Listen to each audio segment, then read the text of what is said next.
எல்லோருக்கும் வணக்கம். இன்றைக்கி அப்பளப்பூ வத்த குழம்பு எப்படி செய்யலாம் சொல்லிட்டு பார்க்கலாமாங்க. அதுக்கு முன்னாடி நம்ம வறுத்து எடுத்துக்க வேண்டிய பொருள் மிளகு, சீரகம், கடுகு, வெந்தயம். இது 4 பொருளும் வறுத்து இந்த மாதிரி தூள் பண்ணி எடுத்து வச்சுக்கலாங்க. இப்போ கடாய் வச்சுருவோம், எண்ணெய் விட்டுடலாம். எண்ணெய் நல்லா காஞ்ச பிறகு கடுகு சேர்த்துருவோம். கடுகு நல்லா பொரியட்டுங்க. கடுகு பொரிஞ்ச பிறகு ஒரு 20 பல் பூண்டு சேர்த்துருவோங்க.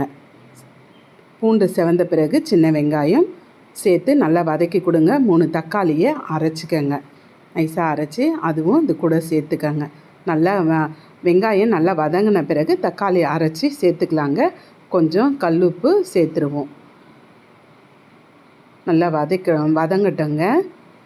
மஞ்சப்பொடி போட்டுக்கங்க. வீட்டில் அரைச்ச குழம்பு மிளகாய்த்தூள் 3 ஸ்பூன் போட்டிருக்கேன். 1 ஸ்பூன் தனியாத்தூள் சேர்த்தங்க. நல்லா கலந்து கொடுங்க. புளி தண்ணி சேர்த்துடலாங்க. புளி தண்ணி சேர்த்து நல்லா பச்சை வாடை போகட்டோங்க. அது நல்லா கொதித்து எண்ணெய் பிரிஞ்சு வரும்போது 2 ஸ்பூன் நம்ம வறுத்து பொடி பண்ணோம் இல்லைங்களா, அந்த பொடியை சேர்த்துடலாம். ஒரு 5 அப்பளம் நம்ம பொரித்து எடுத்துக்கலாங்க. இது போல் உதுத்து எடுத்துக்கலாம்.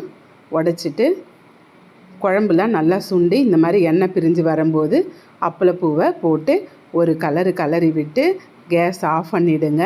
சுட சுட சாதத்துக்கு இந்த அப்பளப்பூ குழம்பு, வத்த குழம்பு போட்டு சாப்பிட்டு பாருங்கள்.